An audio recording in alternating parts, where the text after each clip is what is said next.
Can the average person become an entrepreneur, I guess, is an interesting question. Nat Measley. So my area of expertise is in workplace culture. So I was a student here. I got recruited by a guy who was in the sports entertainment world to start a team building company. And I said yes. I finished grad school here. Didn't really use my master's in public administration, but instead went to become their first employee. My name is Dan Lee. I'm an associate professor of entrepreneurship here at UD. And the way I got involved in entrepreneurship is through my postdoc in entrepreneurship and innovation, where it was this big multi-site field study on can we test the impact of entrepreneurial education? So in recent years, a lot of funding agencies, key among them, have been saying, well, how can we take some of these principles of experimentation and apply them to things that we believe to be true in entrepreneurship, but don't actually have any evidence to confirm that they're true. We talk about the process of customer discovery being a core to answer the question of how do you build out what your product is going to be? Because you see a problem and you solve it, and then you have your solution, like a new nail salon or something. And suddenly, you spend so much time working on the product, you forget that it's humans who are coming to get their nails done. And the entrepreneurs who can win the day.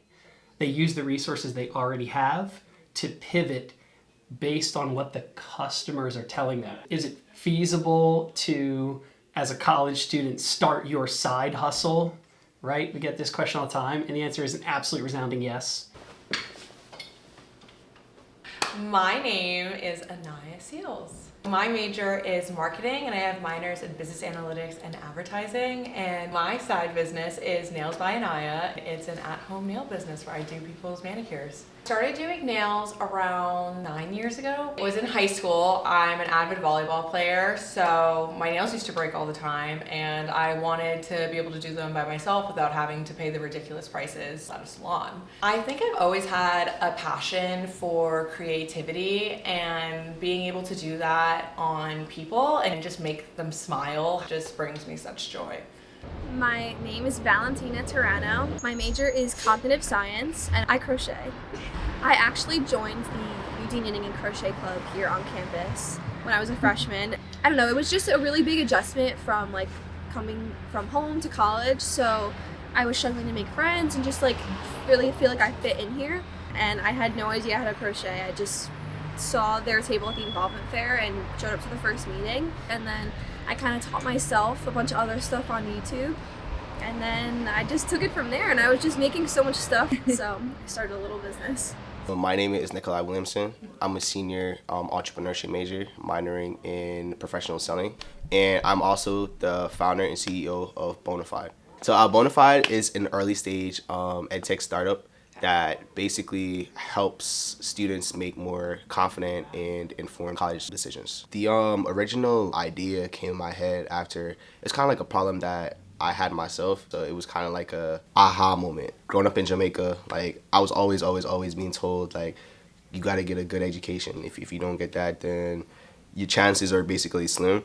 I was fortunate to finish my junior and senior year of high school in West Orange, New Jersey. But even though I at least had that 2 years in the States to kind of get my feet warm, I still made my decision blindly. So how it works is the student would go to www.bonafideofficial.com. When they do that, the user interface is pretty easy. It's easy to use. So in their free tier, they're able to create accounts, and then they can add different schools to their list. That just allows them to keep track of deadlines that's coming up. They could get accurate information on those schools. So they're able to book one-on-one sessions with a real-life college student. So that's what would separate Bonafide from anybody else who's trying to help students do this type of thing.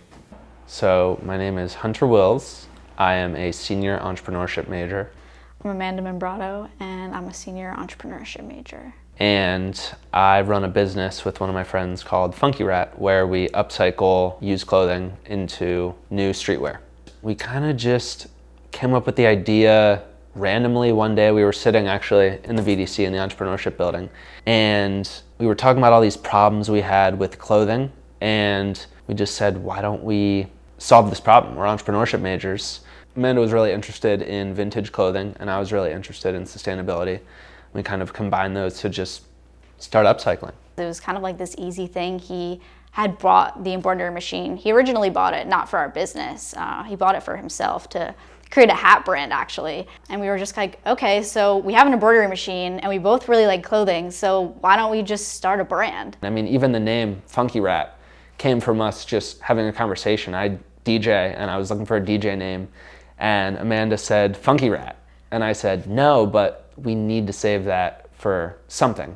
No idea what it was gonna be, but when we decided to start the brand, we immediately thought it's gotta be named Funky Rat.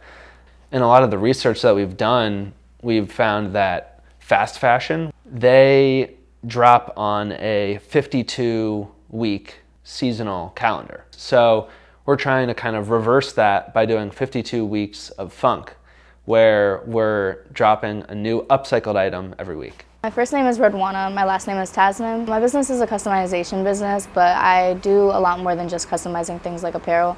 I do crocheting, I work with resin, I also do beadwork, and I've actually been getting into rug making as well.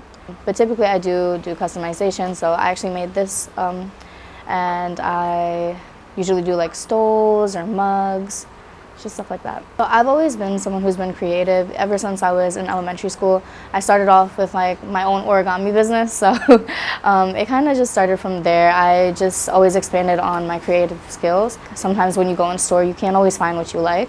One thing that drove me was like actually graphic tees.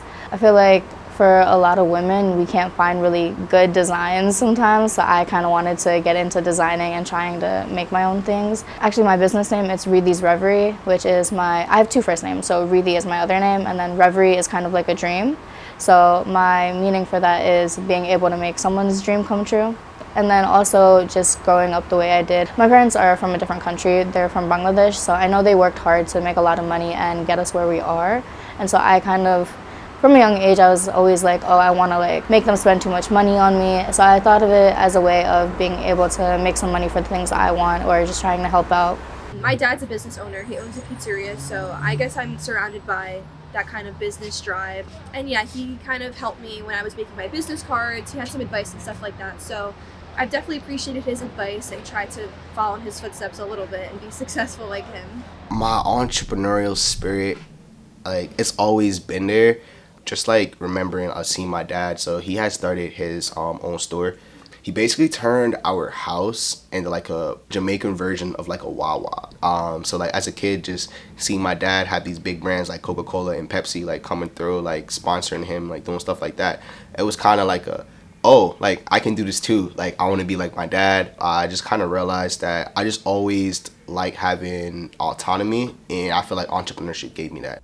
The biggest roadblock for us has just been getting traction, and really this like cognitive dissonance of having a business versus having a creative outlet, at least for me, has been a huge one. That's a big thing they teach in our entrepreneurship classes as well, is you can't just be all over the place.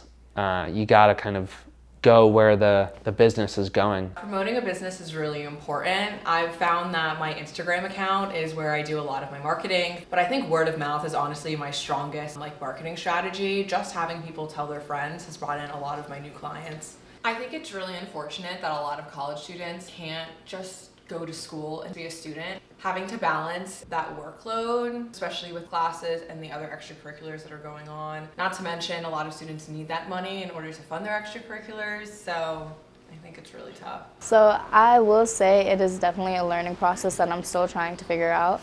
And if I'm being completely honest, I will pull a lot of all-nighters.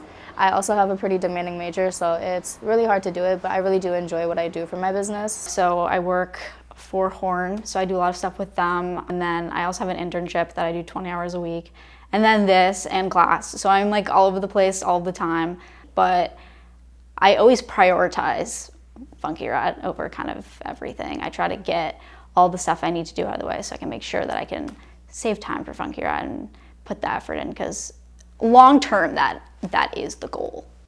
Passion is key. We actually teach that passion is a learned skill. So if you're working on something that you actually care about, and there's some research that backs this up, you're more resilient. So when things go wrong, and they will in the world of entrepreneurship, you can be better at overcoming those challenges. So passion is a key skill to lean into, to really understand who you are and what you like. My name is Ryan German from Cafe Gelato Restaurant. So I went to Delaware. I graduated from Newark High School. And I graduated in '95, and I took an extra year of high school in Spain. And the goal was to learn Spanish, but I also saw Italian gelato. And I thought, that's kind of cool. I came back and I did my first year at Delaware. And I did a study abroad again in Spain. And I saw Italian gelato again. And that's when I decided to open a restaurant and brand it around gelato. When I was at Newark High School, I started a painting business. So in 1995, I painted houses, like exterior houses. And so I saved up from painting houses like $70,000 between senior year of high school and junior year of college. Used that money to get a bank loan for the restaurant. At the time, restaurants on Main Street were hamburgers, nachos, and pizza. No one really had any wine. No one really served dinner. I think Iron Hill in some ways paved the way for Cafe Gelato, because when we opened, we had one focus, and our goal was to get 10 reservations at dinner time. But we noticed that a lot of people will get dessert knowing that it's Cafe Gelato. I think I am the old-fashioned, whatever happens, just work hard and figure out a way to sell more stuff. But there are a lot of people from University of Delaware that true entrepreneurs, in the sense that they're companies with 500 people. I think this is more small business. But I think the nature of just life is, right now, I think people too often measure whether it's going to be worth it before they even start. So I recommend for everyone to try a business, find something that you're passionate in, whether you're really good at crafts, maybe it's nails, maybe it's hair, maybe you're really good at reselling shoes, but get on the sites like Etsy and reselling sites, even just building an Instagram and finding your own inner network of friends, and a friend of a friend could end up being a client or a customer. I just think about this as a hobby. I'm gonna be crocheting regardless, so I might as well try to make some money off of it, still kind of making a little something at the end of the day. Communication is definitely something that is very important with it, especially because I'm getting so many orders with all the people needing stoles. It's really important to be able to communicate and keep track of everything. I think what scares me the most about my life, and this is not a big problem, but it's getting a job where I'm just miserable and I'm not having any fun at all. And when you have the opportunity to start a business and do the work that is involved with having a business, that is so fun. It should be so fun because you get the opportunity to do this. And a lot of it is work, and I didn't see that. I mean, of course, I just thought it was going to be this fun thing that's so fun all the time. And it is work, but to be able to do it for yourself, that should be the fun within itself. And I think I'm very grateful to have learned that lesson while I was still in college.